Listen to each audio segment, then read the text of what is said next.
Good morning everyone.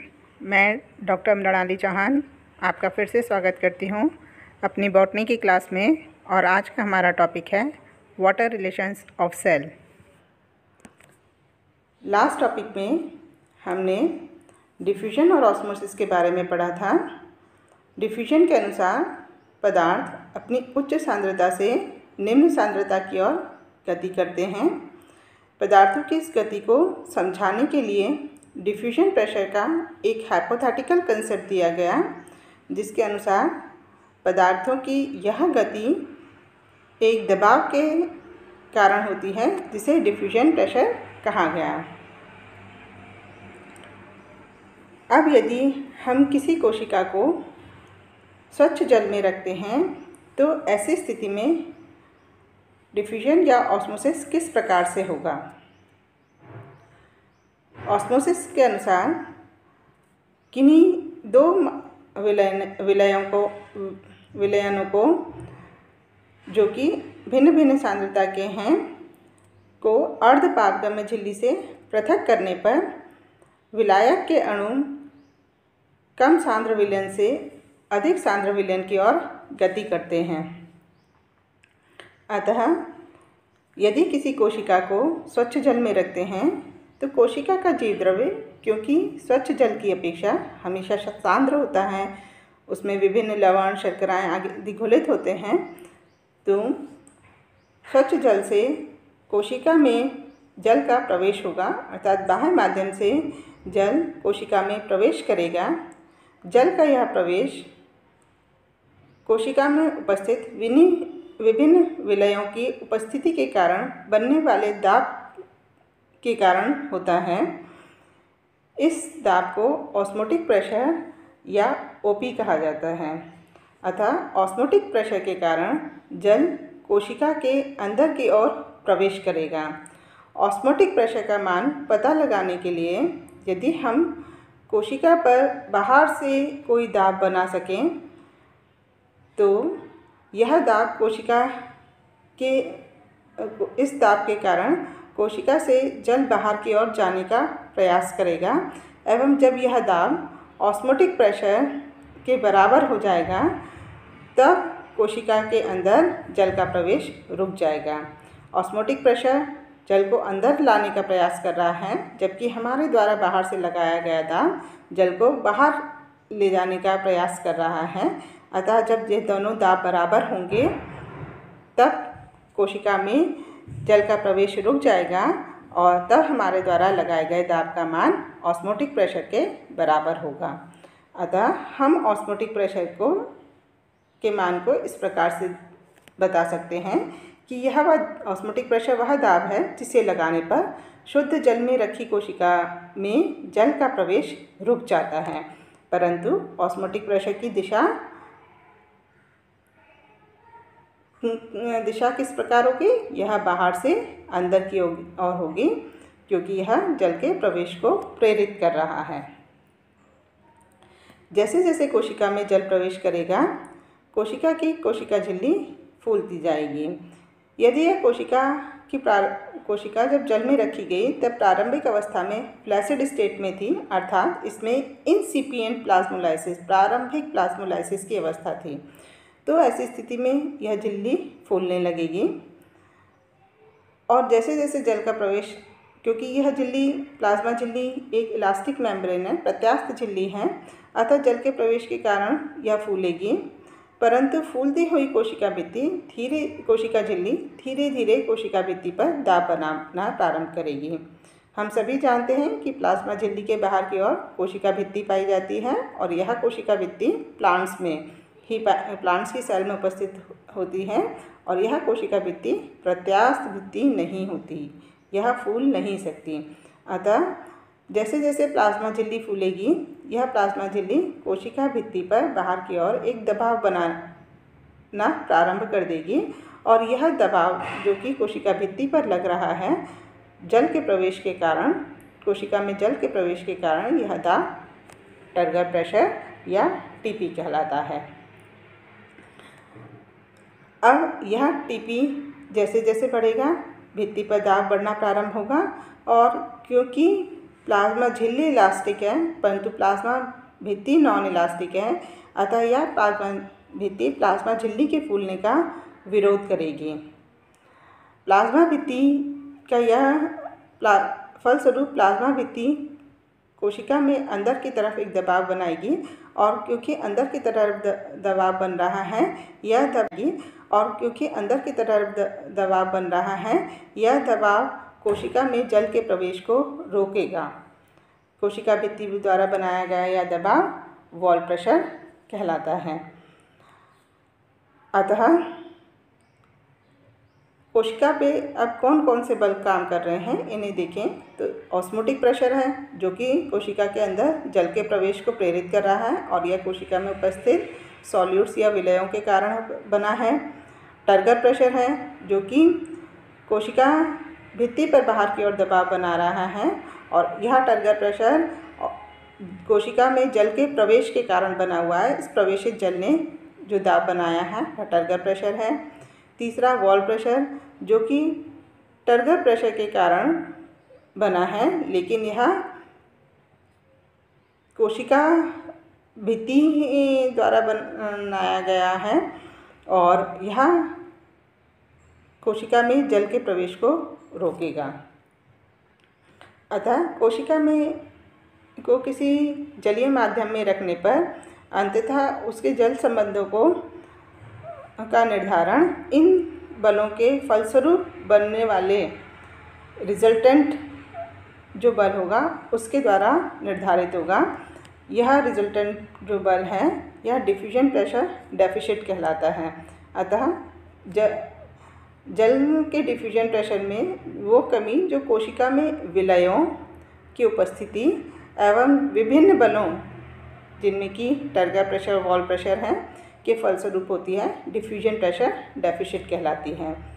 अतः कोशिका में के जल संबंधों का निर्धारण अंततः डिफ्यूजन प्रेशर डेफिसिट के कारण होगा और यह डिफ्यूजन प्रेशर डेफिसिट वास्तव में ऑस्मोटिक प्रेशर और टर्गर प्रेशर का डिफरेंस होगा। ऑस्मोटिक प्रेशर जल के प्रवेश को प्रेरित कर रहा है, टर्गर प्रेशर वॉल प्रेशर बढ़ा करके जल के प्रवेश को रोक रहा है। इन दोनों प्रेशर्स की दिशा अपोजिट होगी और इस कारण से dPd = OP - TP। अब इन बलों में समय के साथ किस तरीके से परिवर्तन हुआ।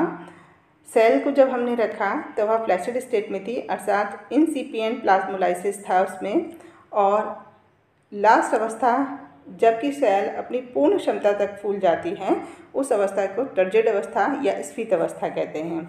फ्लैसिड स्टेट से लेकर टर्जिड स्टेट तक पहुंचने पर सेल के विभिन्न बलों में किस प्रकार से क्या क्या परिवर्तन हुए इसे देखते हैं। प्रथम बात करें ऑस्मोटिक प्रेशर की तो फ्लैसिड अवस्था में क्योंकि कोशिका के अंदर सॉल्यूट्स उपस्थित थे और इसमें बाहर से कोई भी जल का प्रवेश नहीं हुआ था, इन सॉल्यूट्स के कारण ऑस्मोटिक प्रेशर का मान बना तो यह मान फ्लैसिड अवस्था में अधिकतम था। जैसे जैसे सेल में जल ने प्रवेश करना प्रारंभ करा सॉल्यूट्स की मात्रा तो नियत रही परंतु सॉल्यूट्स की सांद्रता में जल के प्रवेश के कारण कमी आने लगी और धीरे धीरे यह कमी आते आते टर्जिड स्टेट तक यह कमी न्यूनतम हो गई। अर्थात ऑस्मोटिक प्रेशर टर्जिड स्टेट में सबसे कम हो गया। ऑस्मोटिक प्रेशर का मान समय के साथ धीरे धीरे कम हो जाएगा और टर्जिड स्टेट में आकर के ऑस्मोटिक प्रेशर अपने न्यूनतम स्तर पर होगा।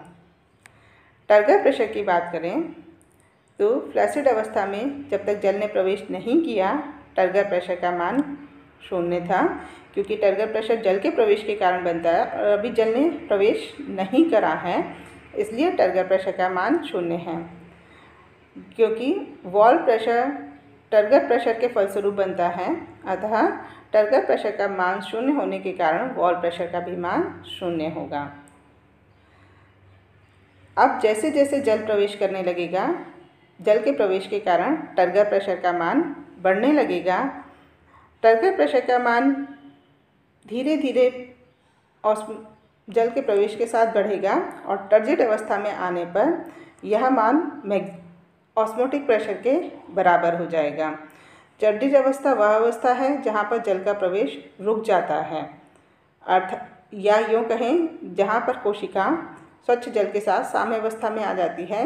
जितना जल प्रवेश करेगा, जल जिस दर से प्रवेश करेगा उसी दर से बाहर भी निकलेगा। अतः ऑस्मोटिक प्रेशर और टर्गर प्रेशर दोनों का मान टर्जिड अवस्था में समान हो जाता है, क्योंकि अब जल का प्रवेश रुक गया है। अब जल का प्रवेश साम्यावस्था में है। इस कारण से ऑस्मोटिक प्रेशर से के फलस्वरूप जो जल सेल में प्रवेश जिस दर से सेल में प्रवेश करेगा, टर्गर प्रेशर के द्वारा उसी दर से बाहर निकल जाएगा। तो दोनों तब सेल साम्यावस्था में होगी और तब दोनों ऑस्मोटिक प्रेशर और टर्गर प्रेशर का मान समान होगा। साथ ही टर्गर प्रेशर अपने अधिकतम मान पर भी है। टर्गर प्रेशर का मैक्सिमम मान ऑस्मोटिक प्रेशर के मिनिमम मान के बराबर टर्जिड अवस्था में रहेगा। वॉल प्रेशर की बात करें, क्योंकि टर्जिड अवस्था में टर्गर प्रेशर मैक्सिमम हो गया और टर्गर प्रेशर के कारण ही वॉल प्रेशर बन रहा है, लेकिन दिशा अपोजिट है। इस कारण वॉल प्रेशर का मान भी टर्गर प्रेशर के मान के बराबर रहेगा, लेकिन यहाँ मैक्सिमम होगा। अब डीपीडी की बात करें, डिफ्यूजन प्रेशर डेफिसिट की, क्योंकि diffusion pressure deficit osmotic pressure और टर्गर प्रेशर दोनों के का डिफरेंस है। इस कारण फ्लैसिड अवस्था में जब टर्गर प्रेशर का मान 0 है तो डीपीडी का मान जो कि ओपी माइनस टीपी है, यह ओपी के बराबर ही होगा और यह मान अपना मैक्सिमम होगा, क्योंकि फ्लैसिड अवस्था में कोशिका के जीवद्रव्य और बाह्य माध्यम स्वच्छ जल के मध्य दाबों का सर्वाधिक अंतर है। इसी कारण फ्लैसिड अवस्था में जल सर्वाधिक तीव्र गति से दर से कोशिका में प्रवेश करेगा और डीपीडी का मान इस कारण से यहाँ पर मैक्सिमम होगा। टर्जिड अवस्था की बात करें तो ऐसी स्थिति में ओपी और टीपी दोनों का मान बराबर है एवं इनकी दिशाएं अपोजिट हैं।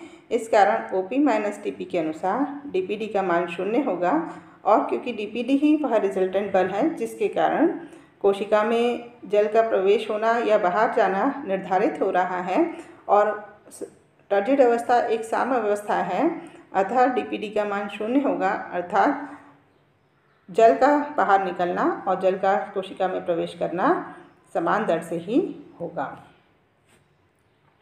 कोशिका के इन जन संबंधों को ग्राफ के द्वारा भी निरूपित किया जा सकता है। यहाँ पर एक्स एक्सिस पे हम सेल का वॉल्यूम या टाइम लेते हैं और वाई एक्सिस पर प्रेशर लिया गया। यहाँ इस ग्राफ में यह रेखा टर्गर प्रेशर के परिवर्तनों को दर्शा रही है, जबकि ग्राफ की यह लाइन ऑस्मोटिक प्रेशर के परिवर्तनों को दर्शा रही है। प्रारंभिक अवस्था में जब फ्लैसिड अवस्था है या इंसिपिएंट प्लाज्मोलाइसिस की अवस्था है, तब ऐसी स्थिति में ऑस्मोटिक प्रेशर का मान मैक्सिमम व टर्गर प्रेशर का मान 0 है और इनका यह डिफरेंस डीपीडी है। डीपीडी किसी भी क्षण पर ऑस्मोटिक प्रेशर और टर्गर प्रेशर के डिफरेंस को बता रहा है, अतः यह जो क्षेत्र है यह सारा क्षेत्र डीपीडी है। टर्जिड अवस्था की बात करें तो टर्जिड अवस्था में ऑस्मोटिक प्रेशर और टर्गर प्रेशर का मान बराबर होता है, अतः यह दोनों रेखाएं यहाँ पर आकर के इस पॉइंट पर आकर मिल गई और डीपीडी का मान 0 है, इनके बीच में कोई क्षेत्रफल नहीं है, अतः डीपीडी का मान यहाँ पर 0 होता है। किसी भी क्षण के लिए अब इन दावों को देखें, मान लें इस क्षण की बात करते हैं, इस टाइम की, तो यहाँ से लेकर के इस पॉइंट तक का एरिया यह मान ऑस्मोटिक प्रेशर का है, जबकि टर्गर प्रेशर का मान यहाँ है, अतः osmotic pressure minus turgor pressure, तो यहाँ जो ब्लू लाइन से दर्शाई गई यह मान डीपीडी का हो गया। इस क्षण की बात, अब इस क्षण की यदि हम बात करें तो यह मान ऑस्मोटिक प्रेशर का हो गया, जबकि टर्गर प्रेशर का मान मात्र यह है। ऑस्मोटिक प्रेशर में से टर्गर प्रेशर को माइनस कर दें तो यह मान डीपीडी का हो गया। सेम किसी भी पॉइंट पर यदि देखना है तो हम ऑस्मोटिक प्रेशर, टर्गर प्रेशर और डीपीडी के मानों का निर्धारण इस ग्राफ के द्वारा कर सकते हैं। यहाँ पर हमने कोशिका के विभिन्न संबंधों को प्रेशर के संदर्भ में पढ़ा। Osmotic pressure, turgor pressure, wall pressure तीनों ही दाब हैं। दाब एक सदिश राशि है, अतः जल के संबंध कोशिका के जल संबंधों को निर्धारित करने के लिए हमें इन दाबों की दिशाओं का सदैव ध्यान रखना होता है। दूसरा, यह दाब जो बन रहे हैं यह वास्तव में कोशिका में विभिन्न विलयों की उपस्थिति के कारण बनते हैं, जबकि गति जल द्वारा की जा रही है। इस कारण से थोड़ी सी कन्फ्यूजन जैसी स्थिति उत्पन्न होती है। यहाँ देखें तो कोशिका के अंदर का माध्यम अधिक सांद्र है, जबकि बाहर की ओर जल, क्योंकि प्योर जल है अतः सांद्रता कम है। अंदर की ओर सांद्रता अधिक होने के कारण अंदर की ओर दाब भी अधिक है, जबकि बाहर की ओर दाब का मान कम है। परंतु जल बाहर से अंदर की ओर गति कर रहा है, अतः कम दाब वाले क्षेत्र से अधिक दाब वाले क्षेत्र की ओर गति हो रही है, या कम सांद्रता वाले क्षेत्र से अधिक सांद्रता वाले क्षेत्र की ओर गति हो रही है। विसरण के नियम अनुसार पदार्थ उच्च सांद्रता से निम्न सांद्रता की ओर गति करते हैं, और दाब के भी सामान्य नियम के अनुसार अणु अपने अधिक दाब से कम दाब की ओर गति करेंगे। अतः इस कन्फ्यूजन जैसी स्थिति को हटाने के लिए दाब के स्थान पर जल के संबंधों को पोटेंशियल या उनकी ऊर्जा के रूप में समझते हैं। क्योंकि जल एक सार्वजनिक विलायक है एवं जीवों में हमेशा जल ही एक विलायक के रूप में प्रयुक्त होता है, अतः एक स्टैंडर्ड के रूप में शुद्ध जल की ऊर्जा को शून्य मान लिया जाता है।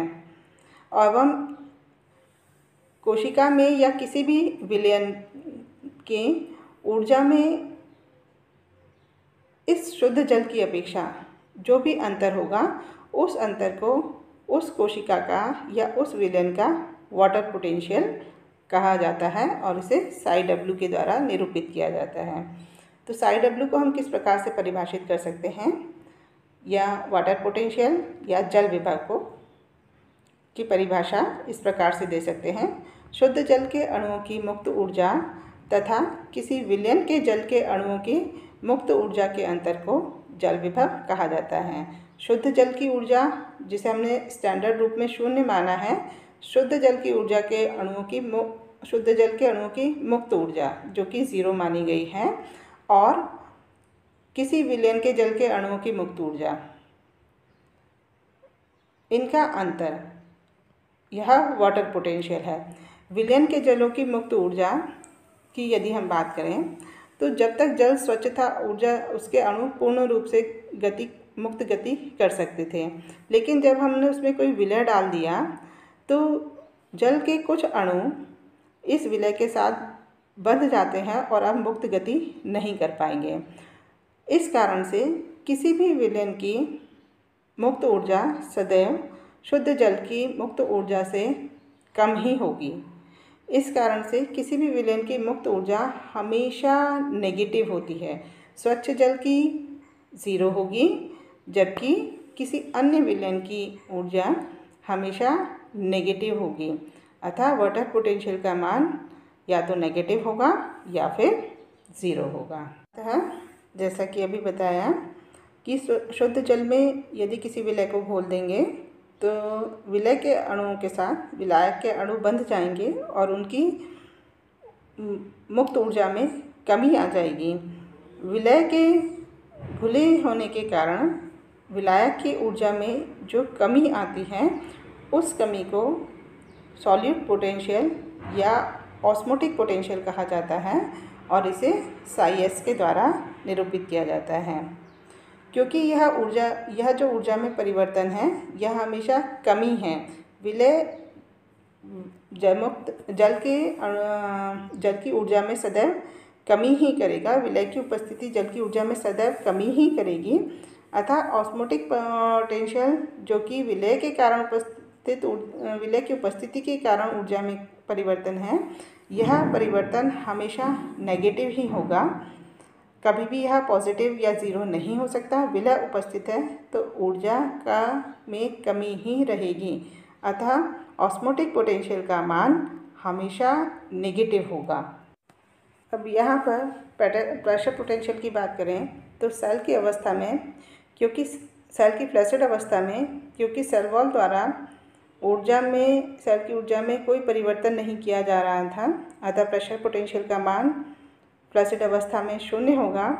लेकिन जैसे जैसे कोशिका में जल प्रवेश करेगा, सेल वॉल कोशिका पर प्रेशर बनाकर उसकी ऊर्जा में वृद्धि करेगी, अतः प्रेशर पोटेंशियल का मान पॉजिटिव हो जाएगा। अतः पोटेंशियल के या ऊर्जा के संबंध में इक्वेशन देखें तो वह इस प्रकार होगी कि psi W is equal to psi S plus psi P, या water potential is equal to solid potential plus pressure potential. यहाँ पर हमें दिशाओं का ध्यान रखने की ज़रूरत नहीं है, क्योंकि ऊर्जा में परिवर्तन पॉजिटिव या नेगेटिव सिंबल्स अथवा शून्य के द्वारा निरूपित किया गया है, और इन दोनों का अल्टीमेट जो रिजल्टेंट होगा, जिसे हम वाटर पोटेंशियल कह रहे हैं, इस वाटर पोटेंशियल के फलस्वरूप जल की गति होगी। जबकि पहले हम प्रेशर के संदर्भ में जब बात कर रहे थे तो यहाँ dPd is equal to OP minus TP में हमें ऑस्मोटिक प्रेशर और टर्गर प्रेशर की दिशाओं का भी ध्यान रखना पड़ रहा था। दूसरा, पोटेंशियल के संदर्भ में यदि बात करें तो जल हमेशा उस माध्यम से गति करेगा जिसका वाटर पोटेंशियल हायर होगा, क्योंकि वाटर पोटेंशियल का मान नेगेटिव होता है, अतः यह ऊर्जा में कमी बता रहा है।